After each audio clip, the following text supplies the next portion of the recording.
This morning we are in 1 Samuel chapter 31. We are in the last chapter of the book of 1 Samuel.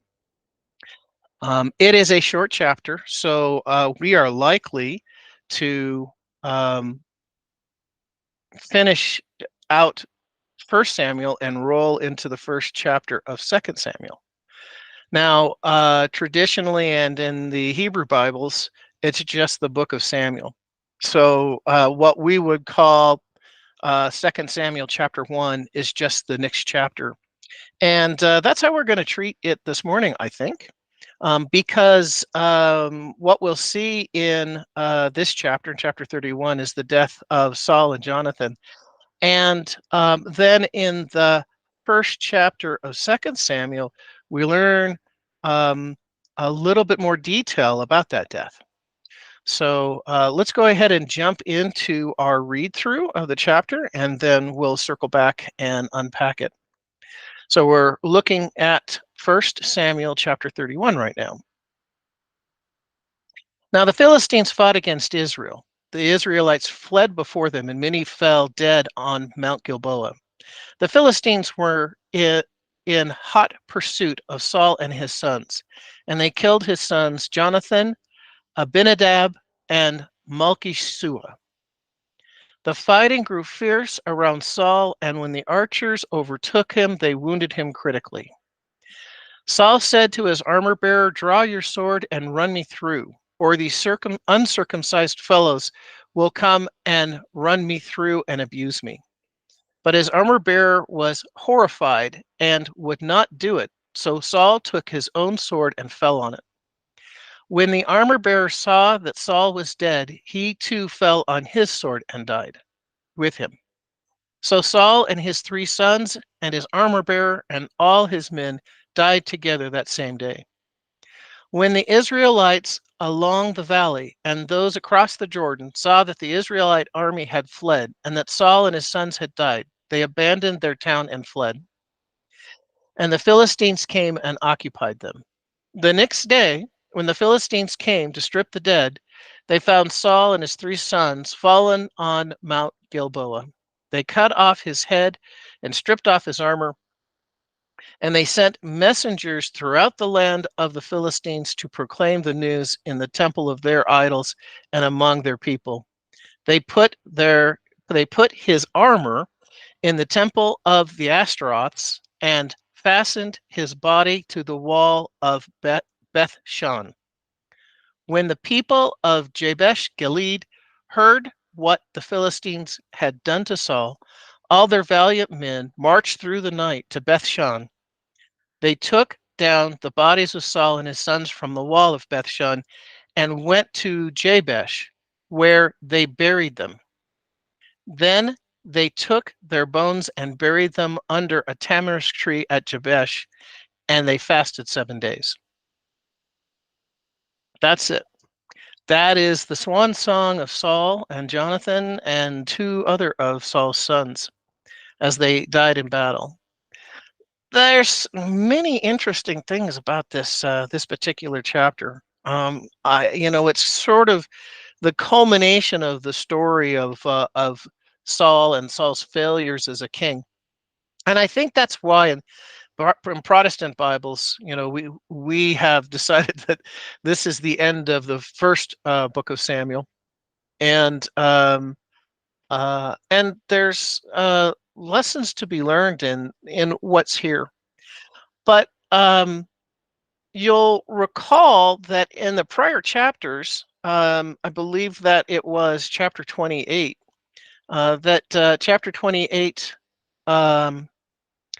begins with, "In those days the Philistines gathered their forces to fight against Israel." And this is where Achish, the Philistine king of Gath, said to David, "You must understand that you and your men will accompany me in the army." So it was Achish's desire, expectation that David and his men would fight alongside the Philistines, which of course put David in a very difficult position. So this war between the Philistines and the Israelites really begins 2 chapters back. Then in chapter 28, we have the story of Saul visiting the witch of Endor. And the reason that Saul did that is because of this war.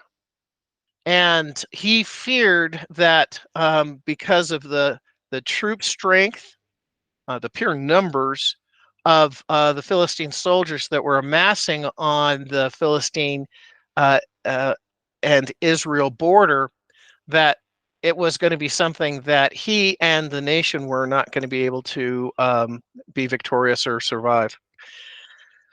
He visits the Witch of Endor, and we've talked plenty about that situation. But basically, Saul's worst fears, are realized when he's told that he and his sons are going to die in battle, and that's what we're seeing taking place here in chapter 31.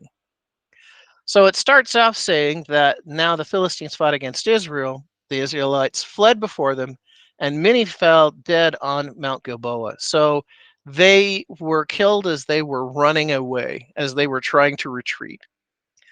The Philistines were in hot pursuit of Saul and his sons. They would have been a primary target. And they killed his sons, Jonathan, Abinadab, and Malchishua.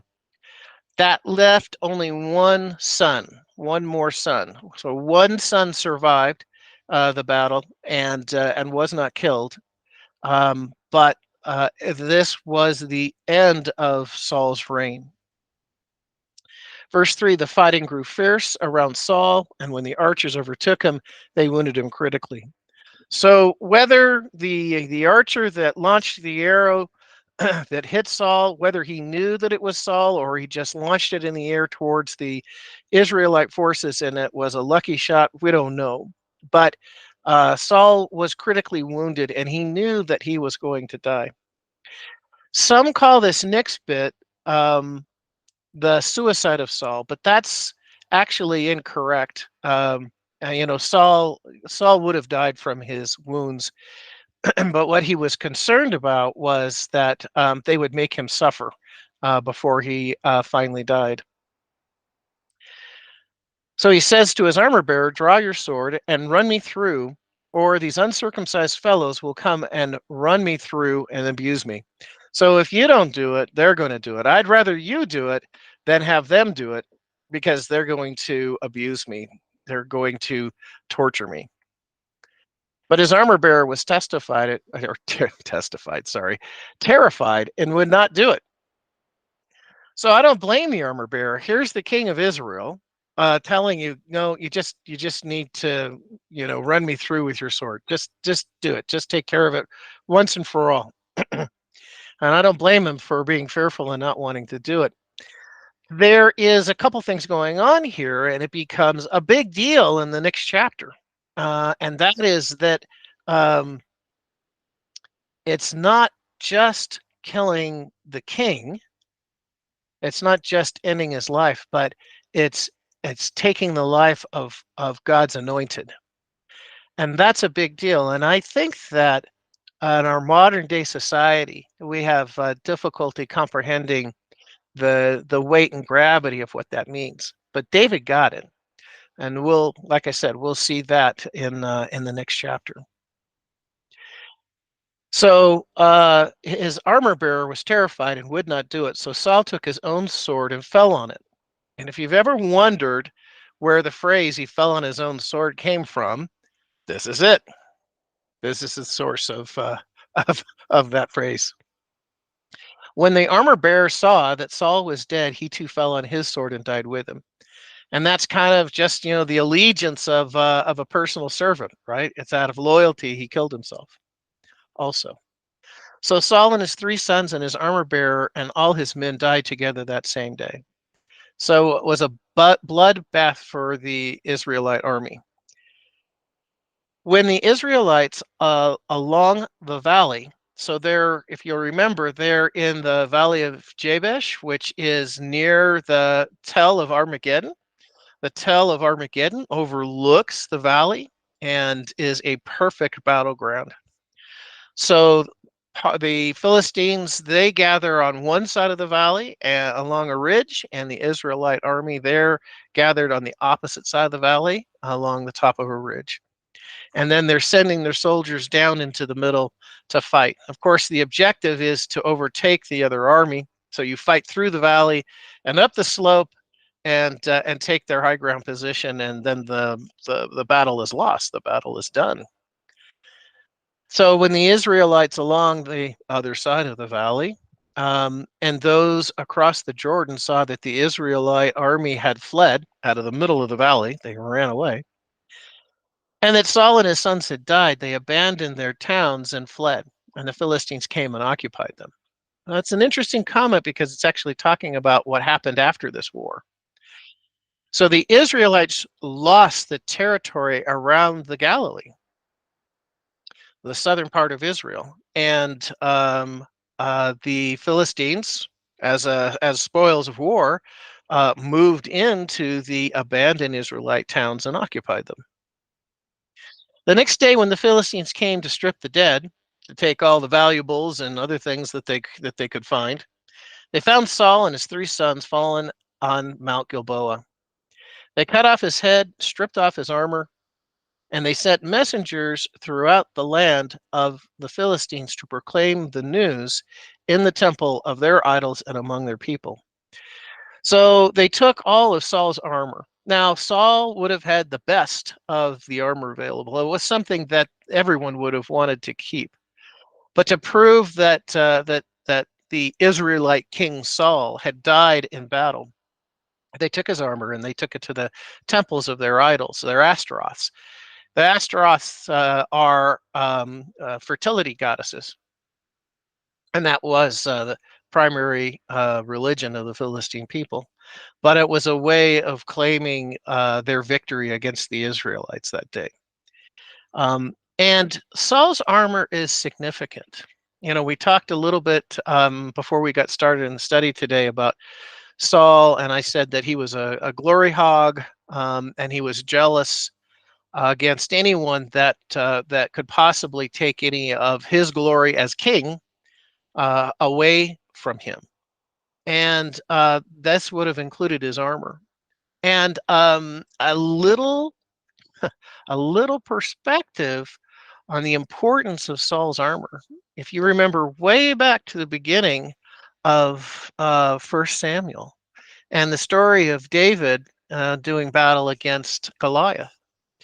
What does Saul do when David, the young boy David, steps up and says, "Ah, no, this doesn't matter if God's with me. Who can be against me? I'll take on Goliath." When everybody else was quaking in their boots and nobody wanted to come out to meet Goliath as he came every morning and evening and taunted the Israelites. The first thing that Saul did was says, "Well, put my armor on." And at first blush, we think that he wants to protect the young lad. And of course, David tried on his armor and it was way too big for him. And David couldn't move in Saul's armor. He wasn't agile in Saul's armor, so he tossed it aside and went without armor.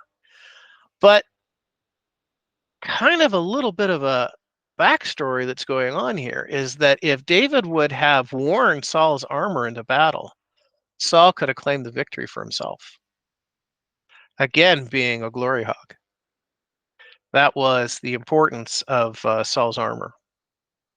And how is it that the story ends? Saul's armor ends up in the temple of idols, which is in the Israelite mind like one of the worst things that could possibly happen. Matter of fact, that's kind of one of the undercurrents of this whole chapter is that phrase that I just used, one of the worst things that the Israelites could conceive. This next verse 10.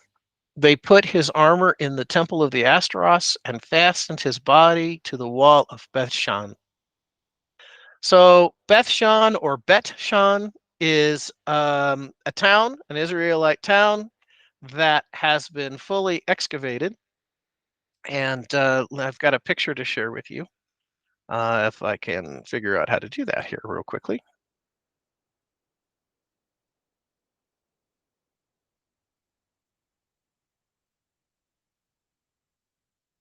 Let's see, where is sharing?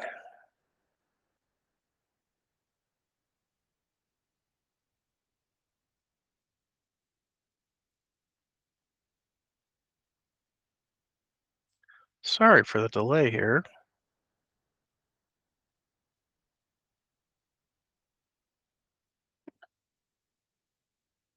Still getting familiar with Teams.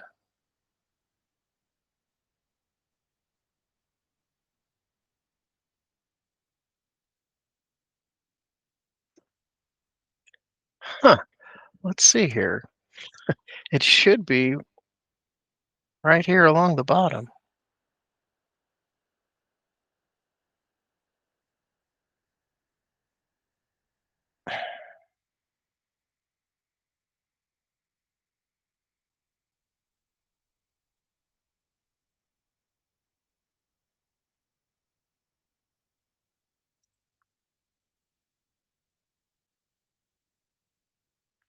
All right, hopefully I'm sharing my screen right now.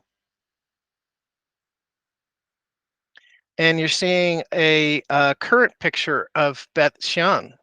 Do you see somebody comment, please, and let me know if you're seeing my screen? We can see it. Okay, good. So one of the cool things about Bet Xian is that it is a fully, it's been fully excavated by the Israelis, and you'll see that hill there in the background of the picture. And on top of that, that hill was a fortress. And it was on the walls of that fortress that Saul and the beheaded Saul and his dead sons were hung. So this adds a little bit of, I don't know, reality to the story. But yeah, Bet Shean's a real place. Very interesting to see. If you have the opportunity to go to Israel, it's oftentimes one of the places that you'll go because, like I said, it's a fully excavated city, and you can see the columns that are still standing there. But on top of that hill in the background was a fortress, and it was from the walls there that the Philistines hung Saul's body and the bodies of his 3 dead sons. All right, we'll continue. When the people of Jabesh Gilead heard that what the Philistines had done, all their valiant men marched through the night to Beth Shan. So one of the worst things in an Israelite's mind was to not be buried. And so what the Philistines had done by hanging Saul's body on the wall was to, yes, make it a public spectacle. Yes, it was to disrespect Saul's body, but it was also to keep him unburied. So the people of Jabesh Gilead, out of respect and admiration for Saul, marched all night secretly. They snuck into Bet Shean and they took down the bodies of Saul and his sons from the wall and went to Jabesh, where they burned them. So they burned the bodies, and then they took their bones and buried them under a tamarisk tree at Jabesh. They did that so that nobody could come and desecrate Saul's body or the bodies of his sons again. So they just took care of it. And then they buried them under the tamarisk tree again to hide the bodies so that nobody could dig them up and desecrate them. And as a result of what they did, they fasted for 7 days. So that talks about the level of gravity that the men of Jabesh Gilead felt about what had happened to Saul and the bodies of his sons, and the attempt at respecting and properly caring for their remains. That ends the story of 1 Samuel chapter 31. Comments, thoughts before we move on to 2 Samuel? Barry, my version of the Bible said that they burned the bodies. Yeah, it says so here too. Oh, okay. I didn't hear you say that. Okay. Yeah, verse 12. All their valiant men marched through the night to Bethshan. They took down the bodies of Saul and his sons from the wall of Bethshan and went to Jabesh, where they burned them Then they took their bones and buried them under the tamarisk tree. But thank you for pointing that out. Tom, I want you to know that I appreciate when you keep us honest. I truly do. Hey Perry, this is John. I've maybe asked this many times, but what might be your summary comments for us for the lessons from the life of Saul? Yeah, that's a great question, John, because there are many of them. We were talking about, but before we got started in our study today, we were talking about looking the part, but then not living up to it. And just because a person looks regal or a person looks presidential or a person looks like they should be famous or that they should be a good athlete doesn't mean that they are. Doesn't mean that they'll live up to the way that they look or that even that they'll live up to the expectations that people have put on them. Some people will immediately say, "Oh no, that's not me," or "No, that's that's not anything that I can do." And then others would say, well, you know what? Fake it till you make it. Let's go for it. Let's see how this story turns out. Well, that was kind of the Saul story. He went from being a handsome young man, a head taller than everybody else, right? When the Israelite people demanded of Samuel that they needed a king, they needed a king that they could see, that they could touch, and they didn't care if this king was a bad king. They didn't care if this king made mistakes. And Samuel was very exact. He was very illustrative about the problems of having a human king. Because the Israelites, the nation of Israel, was supposed to be different than everybody else around them. Where they all had human kings, their king was God. And that was part of why, you know, Israel was called to be a peculiar people, a different people. They had dietary restrictions that other nations didn't have, and they had faith restrictions that other nations didn't have, and they didn't have a human king. And so God answered the people, answered their call. I was going to say cries, but their call for a human king, and provided them with Saul. And unfortunately, Saul never lived up to either his potential as a king, and or the people's expectations of what a good king was. And he was self-motivated, and he was selfish, and he was jealous, and he was angry. And David really took the brunt of much of that. We've talked in the past, though, that when David was a young man, and Saul was going through what were probably bouts of depression and being tormented by this angel, more likely demon.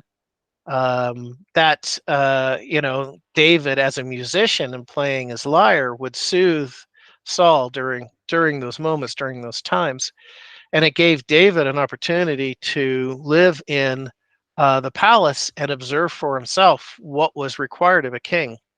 What was it that a king did with his time during the day? What was the job of a king, and how does a king run a government, but then also govern a people? And then later, when Saul was in pursuit of David and wanted to kill David because Saul was jealous of David, and Saul realized that David was already selected to be the next king of Israel. While he was chasing David, God was teaching David leadership skills. And we saw that it was first 400 men, then it grew to 600 men, and they were loyal to David, and they followed David wherever he went. And so David got the experience of leading men that would serve him well later when he is the king of Israel. And then even during the time that David lived amongst the Philistines, he got to see how the other side lived, and how Achish governed the people of Gath, the Philistine people of Gath. So all this time, God is using the life experiences of David to train him and prepare him to be the future king of Israel. And what we're going to see here in the next chapter is David didn't take the anointing of God lightly.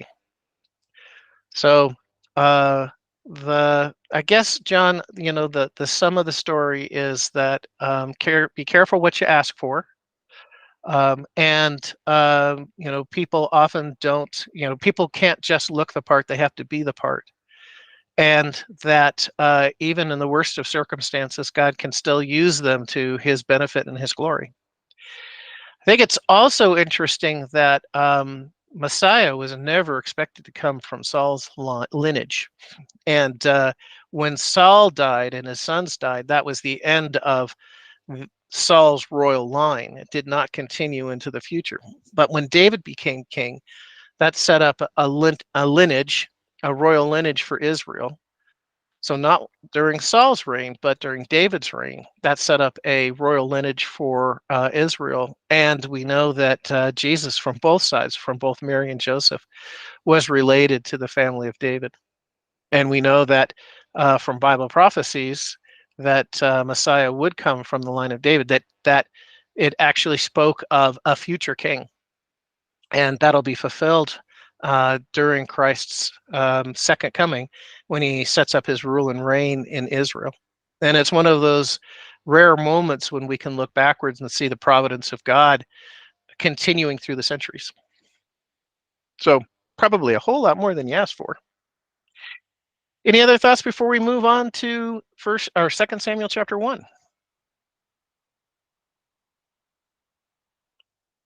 All right, well, let's turn the pages and go to the next book, 2 Samuel, and let's do our read through of chapter 1.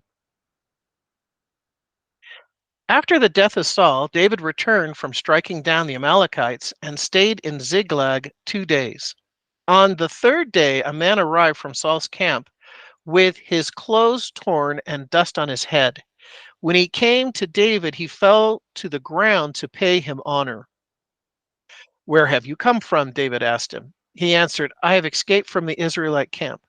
"What happened?" David asked. "Tell me." "The men fled from battle," he replied. "Many of them fell and died. And Saul and his son Jonathan are dead." Then David said to the young man who brought him the report, "How do you know that Saul and his son Jonathan are dead?" "I happened to be on Mount Gilboa," the young man said, "and there was Saul leaning on his spear, and the chariots and their drivers in hot pursuit. When he turned around and saw me, he called out to me, and I said, 'What can I do?' He asked, 'Who are you?' 'An Amalekite,' I answered. Then he said to me, 'Stand here by me and kill me. I am in the throes of death, but I am still alive.' So I stood beside him and killed him, because I knew that after he had fallen, he could survive. And I took the crown that was on his head and the band on his arm, and have brought them here to my lord." Then David and all the men took took hold of their clothes and tore them. They mourned and wept and fasted till evening for Saul and his son Jonathan, and the army of the Lord and the nation, and for the nation of Israel, because they had fallen by the sword. David said to the young man who brought him the report, "Where are you from?" "I am the son of a foreigner, an Amalekite," he answered. David asked him, "Why weren't you afraid to lift your hand to destroy the Lord's anointed?" Then David called one of his men and said, "Go strike him down." So he struck him down and he died. For David said to him, "Your blood be on your own head. Your own mouth testified against you when you said, 'I killed the Lord's anointed.'" David took up this lament concerning Saul and his son Jonathan, and he ordered that the people of Judah be taught this lament of the bow. It is written in the book of Jashar. "A gazelle lay slain on your heights, Israel. How the mighty have fallen. Tell it not in Gath, proclaim it not in the streets of Ashkelon, lest the daughters of the Philistines be glad, lest the daughters of the uncircumcised rejoice. Mountains of Gilboa, May you neither dew nor rain. May no showers fall on your terrace fields. For there the shield of the mighty was despised, the shield of Saul, no longer rubbed with oil. From the blood of the slain, from the flesh of the mighty, the bow of Jonathan did not turn back. The sword of Saul did not return unsatisfied. Saul and Jonathan, in life, they were loved and admired, and in death, they were not parted. They were swifter than eagles. They were stronger than lions. Daughters of Israel, weep for Saul. Who clothed you in scarlet and finery? Who adorned your garments and ornaments of gold? How the mighty have fallen in battle. Jonathan lies slain on your heights. I grieve for you, Jonathan, my brother. You were very dear to me. Your love for me was wonderful, more wonderful than that of a woman. How might the mighty have fallen? The weapons of war have perished. That's the end of chapter 1 of 2 Samuel. All right, so let's go back up to the top here. After the death of Saul, David returned from striking down the Amalekites and stayed in Ziklag 2 days. So if you'll recall what happened, right?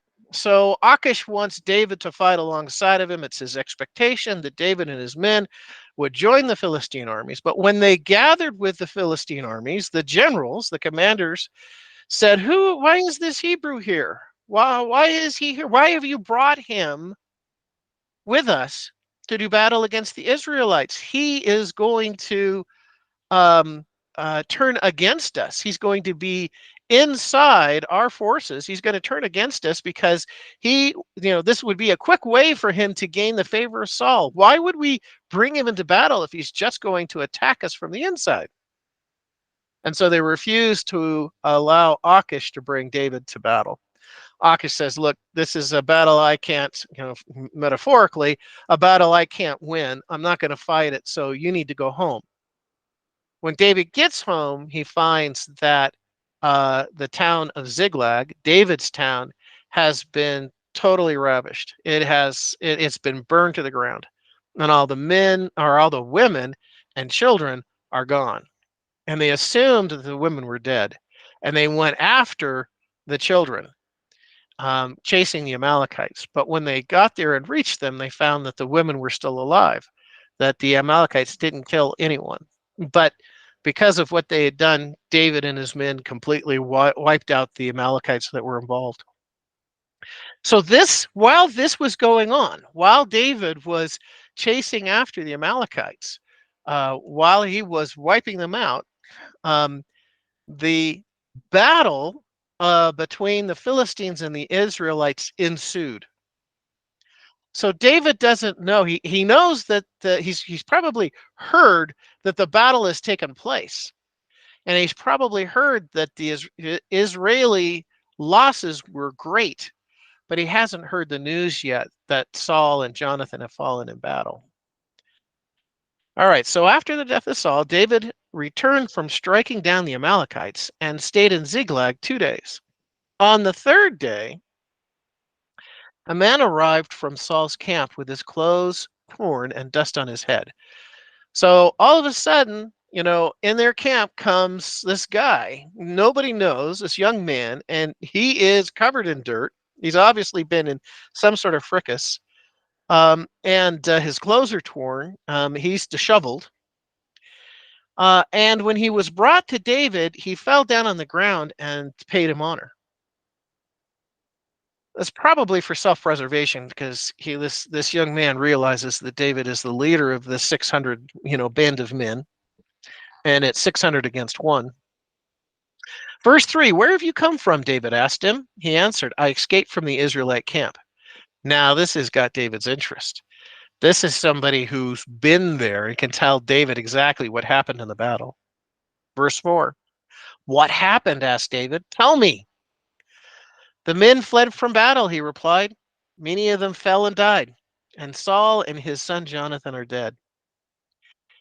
So I think that this was an arrow through David's heart, that even though Saul had, treated David badly, Saul had chased David through the desert for 10 years, I think that David still loved Saul. And we know that he loved Jonathan and that he had a very close friendship with Jonathan. So I think that this was, like I said, an arrow through David's heart. Verse 5. Then David said to the young men who brought him the report, "How do you know that Saul and his son Jonathan are dead?" It's like, how do you know that they're dead? How do you know this information? Almost like a little bit of self-denial or a little bit of denial, that maybe what this young man is telling David is made up and it's not true. Why would this young man make up that story? Well, it could have been to gain David's favor, that he thought that this was news that David needed to have, and that David would look upon him favorably if he gave him that report, even if it was false. And this is probably what's in the back of David's mind when he asks, "How do you know? How do you know this?" Verse 6, I happened to be on Mount Gilboa.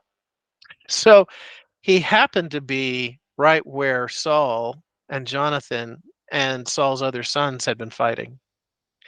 The young man said, and there was Saul, leaning on his spear. So when he sees Saul, Saul is still alive. This is after the point at which Saul fell on his own sword. So he's been critically wounded by the archers, and Saul has fallen on his own sword, and Saul is still alive. So the young man says, and there was Saul leaning on his spear with the chariots and their drivers in hot pursuit. So the Philistine armies had chariots, and they could see the chariots coming. When he turned and he saw me, he called out to me, and I said to him, "What can I do?" He said, "Who are you?" "An Amalekite," I answered. Well, isn't that interesting? This young man is an Amalekite. How could he be saying this to Saul? Because God had given instructions through Samuel to Saul to wipe out all the Amalekites. Oh, but wait a minute. Saul was not obedient to God.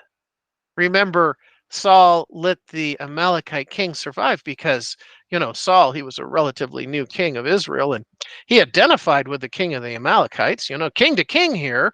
Why? He's a nice guy. He's a good guy. And forgive me, because I'm not going to get political, but it reminded me totally of Trump saying, "Well, Putin, Putin's not a bad guy," but Saul was not obedient to the instructions that God had given him through Samuel, and he didn't wipe out the Amalekites. He allowed the Amalekite king to survive, and his men took the best of the cattle. That is the reason that this young man could stand there before Saul at this moment. Because if Saul would have been obedient to God, this young man would not have existed. It's very ironic. And it's also ironic that it's an Amalekite that finally finishes off Saul. He asked me, "Who are you?" "An Amalekite," I answered. Then he said to Saul, "Stand here by me and kill me. I'm in the throes of death, but I am still alive." So I stood beside him, and I killed him, because I knew that after he had fallen, he could not survive. I knew he was going to die anyway. But I took the crown that was on his head and the band on his arm, and have brought them here to you, my lord. This young man, presents Saul's crown and the bracelet that Saul wore on his wrist, as proof that he was actually there with Saul, that he really, truly was on Mount Gilboa and saw Saul and killed Saul. And the way that the text reads, it implies that this young man thought that he would be celebrated by David as a hero. I mean, who knows? David could have given him much wealth, could have given him position, a pension, who knows? But that's not what David did. What did David do? So I stood beside him and killed him because I knew that he had fallen that he had fallen, he could not survive. And I took the crown that was on his head and the band that was on his arm and brought them here to you, my lord. Then David and all the men with him took hold of their clothes and tore them. So, this is an ancient, renting your clothes, throwing ashes on your head is an ancient expression of grief. So David and all his men were grieved by the death of Saul and Jonathan. They mourned and they wept and fasted till evening for Saul and his son Jonathan, and for the army of the Lord and for the nation of Israel, because they had fallen by the sword, because they had terrible losses. They had lost the battle to the Philistines, and Saul and Jonathan were dead. And this ended an era in Israelite or the history of Israel. And because of their grief, they tore their clothes and they mourned and they fasted and they wept. Verse 13, David said to the young man who brought him the report, "Where are you from?" "I am the son of a foreigner, an Amalekite," he answered. And David asked him, "Why weren't you afraid to lift your hand to destroy the Lord's anointed?" This is an interesting question. Remember, this was Saul. This was Saul who twice tried to kill David by chucking his spear at him. This is Saul who chased David around the desert for 10 years. But during that period, there were two different times. One time in the cave where Saul came to take a nap, and David and his men were hiding in the cave. And David got so close to Saul that while he was sleeping, he cut the hem off of his robe. But David didn't kill Saul. He didn't harm Saul. And then when Saul and the Israelite army were asleep, when they were encamped chasing David, David and one of his men snuck into the camp, and David took his water jug from that was placed by his head, and David had the opportunity to harm Saul, but he didn't do it. And the reason that David couldn't do that is because he respected God's anointed. So he respected Saul's position. He didn't necessarily respect the person, but he respected Saul's position, that he was God's chosen man for the job. And what's significant about that is that only God could unchoose Saul. David couldn't unchoose Saul. David wasn't going to end Saul's life, that he wasn't going to end the life of God's anointed, because that was only God's job to do. Good, bad, right, or wrong, great leader, terrible leader, it didn't matter. He was still chosen by God. He was still God's anointed. And if God had chosen him, only God could unchoose him. And so that's why they grieved. That's why they were angry. That's why they were upset, because this young Amalekite ended Saul's life. It wasn't his job. It was God's job to do. David asked him, "Weren't you afraid to lift your hand to destroy the Lord's anointed?" Then David called one of his men and said, "Go, strike him down. Execute him," is what he's saying. So he struck him down and he died. For David had said to him, "Your blood be on your own head. Your own mouth testified against you when you said, 'I killed the Lord's anointed.' There is no doubt about your guilt." Again, David respected the role. David respected the Lord's choice, the Lord's anointed. And if the Lord chose Saul, only God could unchoose him. 17. David took up this lament concerning Saul and his son Jonathan, and he ordered that the people of Judah be taught this lament of the bow. It is written in the book of Jashar. So David, being David is a poet. David is a writer. David is a musician. David is an expressive personality. And one of the ways in which David shows his grief and begins to process his grief is he writes a lament in the form of a poem. And we have that poem here in 2 Samuel chapter 1. It's also interesting that in parentheses, the author of 2 Samuel says it is written in the book of Jashar. We don't have the book of Jashar. It's been lost to history. But it's interesting that we're told of a book that that this lament was also recorded in, but we don't have that book anymore. Let's take a look at this lament. David is a tremendous poet, and you can gain many things by taking a look at what David wrote here as a lament for the death of Saul and the death of Jonathan. You can see David's intelligence. You can see his ability as a poet. And it we're not told this. We're not told this, but I feel that David wrote this as a song, and probably to soothe his grief. David played out this song in his lyre, and that's the image that I have of David here and the writing of this lament. The image I have is that he's plucking strings on his lyre, and he's coming up with a tune, and he's putting words to the tune. Again, it's not what we know. That's not what's recorded. It's just what Perry thinks. Let's take a look.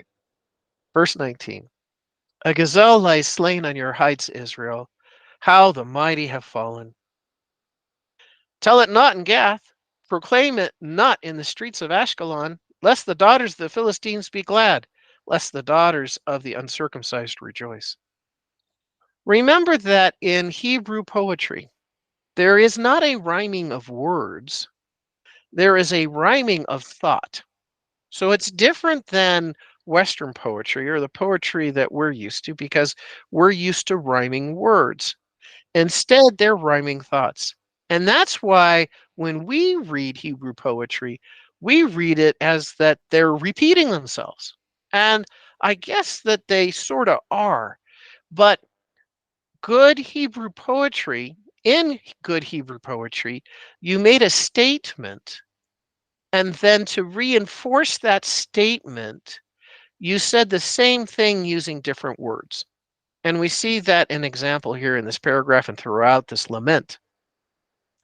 He says, proclaim it not in the streets of Ashkelon, lest the daughters of the Philistines be glad. Then he restates it and says, lest the daughters of the uncircumcised rejoice. So that's where it sounds like he's repeating his thought, but he's just using different words to do it. And the point here is that that this lament was not to be shared with the Philistines because they would use it as an opportunity to remind them of their victory. And that's not what David's intent was here. Mountains of Gilboa, may you have neither dew nor the rain. Why would he say that? And then he restates it again, Hebrew poetry, may no showers fall on your terrace fields. Because that's where the blood of Saul and Jonathan was shed. And so that place becomes more or less sacred. It should become a place of a desert. It should become like a desert instead of a place of forests and green fields. It's a place of lament. It's a place of distress. For there the shield of the mighty was despised. The shield of Saul no longer rubbed with oil. Why would they rub a shield with oil? Well, to keep it supple, to keep it from rusting. So a shield was a combination of metal, wood, and leather. And so rubbing it with oil would have kept it in battle condition. But it's not needed anymore. You don't need to. The Saul's shield has fallen in battle with Saul, and it's not needed anymore. No longer rubbed with oil. Verse 22. From the blood of the slain, from the flesh of the mighty, the bow of Jonathan did not return or did not turn back. The sword of Saul did not return unsatisfied. They died in battle and they died fighting. Jonathan was successful with his bow, even though he had fallen in battle. And Saul, you know the song, Saul had killed his thousands and David his 10,000s. Well, but Saul still killed his thousands. And they basically, David is saying that they died bravely in battle. Saul and Jonathan, in life they were loved and admired, and in death they were not parted. Their memory will remain with us. And again, even though Saul tried to kill David twice, even though Saul chased David to kill him through the desert for 10 years, David never stopped loving Saul. He didn't like what he did, but he never stopped loving Saul. And he certainly never stopped loving Jonathan. And Jonathan was out to protect him, as we saw in 1 Samuel. Jonathan at first didn't believe that Saul was out to kill David. And then when he realized it was true, then Jonathan did what was in his power to warn David and protect David when he could. In life, they were loved and admired, and in death, they were not parted. They were swifter than eagles. They were stronger than lions. And that's a huge image, right, of the power and strength of Saul and Jonathan. Daughters of Israel, weep for Saul, who clothed you in scarlet and finery, who adorned your garments with ornaments of gold. So because of Saul, the Israelite people enjoyed a new level of prosperity. Verse 25, how the mighty have fallen in battle. Jonathan lies slain on your heights. I grieve for you, Jonathan, my brother. You were very dear to me. Your love for me was wonderful, more wonderful than that of a woman. David did not have good experience with women. Probably the wife who treated David the best was Abigail.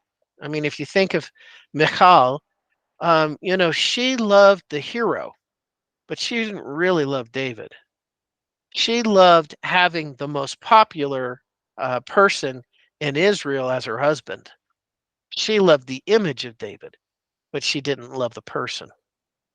And then even later, Bathsheba, uh, it's thought that David's relationship with Bathsheba wasn't nearly as close as his relationship with Abigail. But Jonathan was never disloyal to David. Jonathan always had David's best interest in heart, even when it meant that Jonathan had to lower himself so that David could be successful. That was the love that Jonathan had for David, and David loved him for it. I grieve for you, Jonathan, my brother. You were very dear to me. Your love for me was wonderful, more wonderful than that of a woman. How the mighty have fallen. The weapons of war have perished. And that phrase there, the weapons of war have perished. So no matter how well the Israelite army was armed, no matter how skilled they were in battle, they perished under the hands of the Philistines. The Philistines outnumbered them, they outfought them, and the Israelites' weapons of war perished along with the death of Saul and Jonathan. And again, it ended an era. And after this, David gradually becomes the king of Israel. Gradually, because he first becomes the king of Judah, and then later he becomes the king of all Israel, all 12 tribes. And that's where the greatness of David's reign as the king of Israel really kicks in. Thoughts, comments before we close?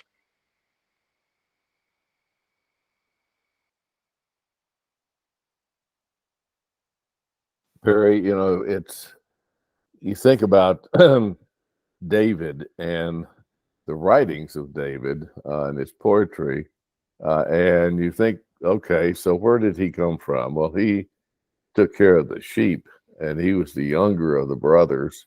We don't have any record of David having studied under the priests or gone to school, but yet, with what we have recorded, you have to conclude that David did receive some education somewhere from someone.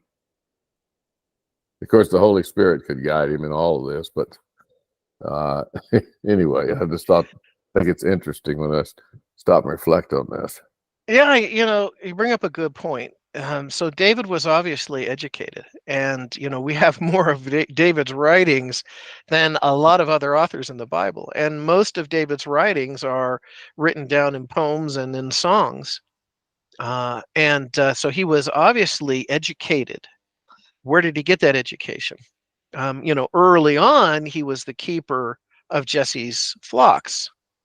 And that also went into, by the way, kind of a little aside, that also tending Jesse's flocks and being alone, being a young age and given the responsibility of being the keeper of his father's flocks was the first training ground for David and being the future king, because he had to be self-reliant. He had plenty of time to work on his skills as a shepherd. And that's where he became good with the sling, that ultimately he used that skill developed while protecting his father's flocks to take down Goliath, the giant. Yep. But it's also within the realm of possibility that when Saul told Jesse that David's not coming home, he's going to live with me in my palace, that Saul took steps to get David taught and educated, because David could obviously write. Right. What else? What other thoughts?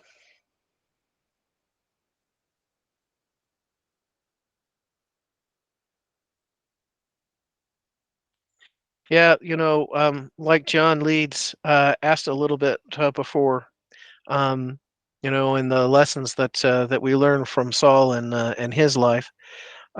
It's important to finish well. Whatever we're doing in life, whatever we desire to achieve, it's also important to plan your end game, and it's also important to end well. And we have so many examples of celebrities, politicians, sports figures who might have achieved some level of fame and possibly fortune during their lifetimes, but then they finished poorly. And being a consistent man of God, it's important to finish as well as you've begun. Right. I think we all would like to hear the Lord say, "Well done, my good and faithful servant." Absolutely. That's my heart's desire. Gentlemen, please have a good rest of your week and go with God. Thank you, Perry. Thanks, Perry. Thanks, Perry. Take care, guys. Thank you, Perry. Thanks, everyone. Thanks, Perry.